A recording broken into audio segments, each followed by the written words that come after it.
Assalamualaikum warahmatullahi wabarakatuh. Kami dari kelompok 7 akan mempresentasikan Empathy Map tentang prototipe aplikasi pengelola keuangan bagi mahasiswa. Sebelumnya izinkan kami memperkenalkan diri terlebih dahulu dengan saya M. Yanuar. Lalu rekan saya ada Razaka, Tifal, Keisha, Maesa, dan Sabrina. Langsung saja kita masuk ke materi. Yang pertama ada Who are we empathizing with? Pada bagian ini kita berempati dengan mahasiswa berusia 18 hingga 24 tahun yang memiliki keterbatasan finansial. Mereka umumnya masih bergantung pada uang saku atau penghasilan sampingan, namun sudah dituntut untuk mengelola keuangan sendiri. Dalam kesehariannya, mereka harus mengatur berbagai kebutuhan seperti makan, transportasi, hingga kebutuhan akademik, meskipun belum memiliki pengalaman keuangan yang cukup. Untuk selanjutnya akan disampaikan oleh rekan saya. Oke, selanjutnya dari hasil empati terhadap mahasiswa sebagai penggunaan aplikasi pengelolaan keuangan, kami menemukan bahwa dalam kehidupan sehari-hari, mahasiswa perlu melakukan beberapa hal penting terkait pengelolaan finansial mereka. Mahasiswa perlu mengatur dan memprioritaskan pengelolaan agar uang bulanan dapat mencukupi hingga akhir periode. Selain itu, mereka juga perlu memantau saldo dari berbagai sumber seperti e-wallet, m-banking, maupun uang tunai karena penggunaan yang terpisah sering membuat kontrol keuangan menjadi lebih sulit. Nah, selanjutnya lagi, mahasiswa juga dihadapkan pada keputusan untuk menahan diri dari perilaku belanja impulsif, terutama ketika terdapat promo atau diskon yang menarik. Di sisi lain, mereka juga sebenarnya memiliki kebutuhan untuk memulai menyisihkan sebagian uang sebagai tabungan atau dana darurat, serta membuat perencanaan keuangan sederhana dalam jangka mingguan maupun bulanan. Oke, selanjutnya akan dilanjutkan oleh rekan saya. Silakan. Baik, selanjutnya itu what do they see? Pada bagian ini kita melihat dari sudut pandang lingkungan sekitar yang mempengaruhi perilaku keuangan mahasiswa. Yang pertama, mereka melihat banyak aplikasi keuangan di marketplace dengan fitur yang sebenarnya mirip, seperti pencatatan, pengeluaran, dan budgeting. Namun, justru karena terlalu banyak pilihan, mereka jadi kebingungan menentukan aplikasi mana yang paling mudah digunakan dan sesuai dengan kebutuhan mereka. Lalu yang kedua dari lingkungan sekitar, mereka melihat gaya hidup yang cenderung konsumtif, misalnya sering nongkrong, jajan, ataupun belanja online, yang secara tidak langsung mendorong mereka untuk ikut mengeluarkan uang lebih banyak. Lalu yang ketiga, mereka juga melihat teman atau influencer di media sosial mulai menggunakan aplikasi budgeting untuk mengatur keuangan. Hal ini bisa menjadi motivasi, tetapi juga bisa menimbulkan tekanan untuk mereka ikut mencoba. Lalu yang terakhir, mereka sering melihat dan membaca konten di media sosial, seperti tips keuangan, promo diskon, dan rekomendasi produk. Konten-konten ini sangat mempengaruhi keputusan pengeluaran mereka, terutama dalam mendorong pembelian impulsif. Jadi, secara keseluruhan, apa yang mereka lihat di lingkungan sekitar dan media digital sangat berperan dalam membentuk kebiasaan dan keputusan keuangan mereka. Selanjutnya akan dijelaskan oleh rekan saya. Baik, yang keempat di sini kita memiliki what do they say. Jadi apa aja sih yang sudah kita dengar dari para user ini, yaitu mereka tidak tahu nih uangnya habis untuk apa, terus juga merasa malas untuk input setiap transaksi secara manual, lalu walaupun saldonya itu sudah terpisah-pisah di berbagai macam e-wallet, tapi tetap saja saldonya itu cepat untuk habisnya, dan juga di mana ada diskonan. Nah, di situ juga para user biasanya merasa lebih tergoda untuk check out. Nah, di sini kita membayangkan hal apa aja sih yang bakal diucapkan sama para user ini, yaitu bisa nggak sih ada satu aplikasi buat memantau seluruh e-wallet, terus kira-kira aman gak ya datanya kalau misalkan disambungin di satu akun yang sama.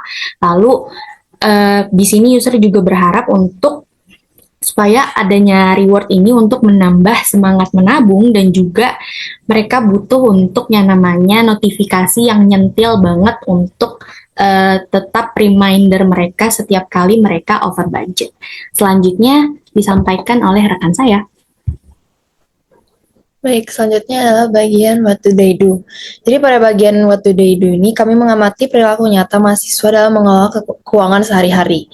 Pertama-tama yaitu mahasiswa cenderung memantau saldo dari berbagai akun keuangan seperti e-wallet, mobile banking, namun aktivitas ini masih dilakukan secara terpisah, sehingga mereka tidak memiliki gambaran keuangan yang menyeluruh dalam satu tempat. Kedua, mereka sebenarnya sudah mencoba mencatat pengeluaran, tetapi masih dilakukan secara manual dan tidak rutin. Akibatnya, seringkali ada transaksi yang tidak tercatat, sehingga sulit untuk mengetahui kemana uang mereka benar-benar digunakan. Ketiga, dalam hal pengeluaran, mereka cenderung berbelanja secara spontan, terutama ketika ada promo atau diskon. Perilaku ini menunjukkan bahwa keputusan finansial masih banyak dipengaruhi oleh situasi sesaat, bukan berdasarkan perencanaan. Lalu yang keempat, mereka juga sering memindahkan saldo antar aplikasi, misalnya dari satu e-wallet ke e-wallet lain, namun tanpa perencanaan yang jelas. Hal ini justru membuat pengelolaan keuangan menjadi semakin tidak terkontrol. Lalu yang terakhir yaitu mereka biasanya baru melakukan pengecekan kondisi keuangan secara lebih fokus ketika dana sudah mulai menipis. Artinya kontrol keuangan masih bersifat reaktif bukan preventif. Jadi dari perilaku-perilaku ini dapat disimpulkan bahwa meskipun mahasiswa sudah mulai sadar akan pentingnya mengelola keuangan, namun praktiknya masih belum konsisten dan belum terstruktur dengan baik. Selanjutnya akan dijelaskan oleh rekan saya. Selanjutnya itu bagian what do they hear. Pada bagian what do they hear, mahasiswa banyak dipengaruhi oleh berbagai informasi dari lingkungan sekitar. Secara umum, mereka sering mendengar bahwa penting untuk mengatur keuangan sejak usia muda, karena kebiasaan ini akan berdampak ke masa depan. Dari teman sebaya, mereka biasanya mendapat rekomendasi untuk menggunakan aplikasi keuangan agar lebih mudah dalam mencatat dan tracking pengeluaran. Namun, di sisi lain mereka juga sering terpapar ajakan untuk memanfaatkan promo atau diskon, yang tanpa disadari bisa mendorong perilaku konsumtif. Di lingkungan kampus, mereka juga sering mendengar atau melihat bahwa banyak mahasiswa yang mengalami masalah keuangan, seperti uang yang habis sebelum akhir bulan. Selain itu, secara tidak langsung mereka juga terpengaruh oleh kebiasaan cashless yang dianggap praktis, tetapi seringkali membuat pengeluaran terasa lebih tidak terkontrol. Selanjutnya akan dilanjutkan oleh teman saya. Baik, untuk yang terakhir ada what do they think and feel. Yang pertama ada pains. Untuk poin pains, dari sisi perasaan, mahasiswa sering merasa khawatir kehabisan uang sebelum akhir bulan. Mereka juga cemas ketika menghadapi pengeluaran tak terduga. Selain itu, banyak yang mengalami kesulitan dalam mengontrol pengeluaran, terutama untuk kebutuhan non-prioritas. Hal ini membuat mereka bingung menentukan prioritas dan seringkali menyesal setelah melakukan pembelian impulsif. Untuk selanjutnya akan disampaikan oleh rekan saya. Nah, untuk bagian gains, ini menggambarkan harapan dan keinginan mahasiswa dalam mengelola keuangan mereka. Secara umum, mereka ingin memiliki kondisi keuangan yang lebih teratur dan terkontrol, sehingga tidak perlu merasa khawatir di akhir bulan. Mereka juga berharap uang yang dimiliki bisa cukup untuk memenuhi kebutuhan sampai akhir bulan, tanpa harus mengurangi kebutuhan penting. Selain itu, ada keinginan untuk bisa menabung secara konsisten, walaupun dengan nominal kecil, sebagai langkah awal membangun kebiasaan finansial yang baik.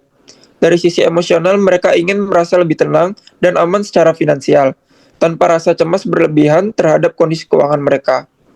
Mereka juga menginginkan adanya aplikasi yang simpel, praktis, dan otomatis, sehingga tidak membutuhkan effort besar untuk digunakan. Namun yang paling penting, mereka tetap ingin menikmati hidup, seperti nongkrong atau hiburan, tetapi tetap dalam batas yang terkontrol dan tidak menyebabkan over budget. Oke, selanjutnya yang terakhir adalah dari sisi pemikiran atau thought. Jadi biasanya mahasiswa yang pertama itu sempat berpikiran pengeluaran kecil kayak gini nggak bakal terlalu berpengaruh sih gitu. Nah, mahasiswa sering memiliki anggapan bahwa pengeluaran kecil tidak akan terlalu berpengaruh terhadap kondisi keuangan mereka. Nah, selanjutnya yang kedua itu nabung bisa nanti aja sih kalau uang lagi lebih gitu. Nah, biasanya banyak dari mereka juga berpikir bahwa kebiasaan menabung bisa dilakukan nanti ketika kondisi keuangan sudah lebih longgar gitu. Nah, selanjutnya yang ketiga itu diskon sayang kalau misalkan dilewatin gitu. Nah, selain itu adanya promo sering memicu pemikiran bahwa kesempatan tersebut sayang untuk dilewatkan meskipun sebenarnya nggak terlalu dibutuhin gitu. Nah, yang keempat, ribet kalau misalkan harus catat semua transaksi. Nah, mahasiswa juga merasakan bahwa mencatat setiap transaksi merupakan aktivitas yang cukup merepotkan sehingga pengelolaan keuangan sering tidak dilakukan secara konsisten gitu. Nah, yang terakhir atau yang kelima yaitu takut uang tiba-tiba habis sebelum akhir bulan. Nah, hal ini pada akhirnya menimbulkan kekhawatiran bahwa uang dapat habis secara tiba-tiba sebelum kebutuhan utama mereka terpenuhi gitu. Nah, sebagai kesimpulan, melalui empathy map ini kami memahami bahwa mahasiswa memiliki kebutuhan untuk mengelola uang secara lebih terkontrol, sederhana dan terintegrasi. Tantangan yang mereka hadapi tidak hanya terkait perhitungan finansial, tetapi juga dipengaruhi oleh kebiasaan, emosi, pengambilan keputusan sehari-hari. Nah, oleh karena itu, solusi yang dirancang diharapkan dapat membantu mahasiswa mengatur pengeluaran dengan lebih bijak serta memberikan rasa aman terhadap kondisi keuangan mereka.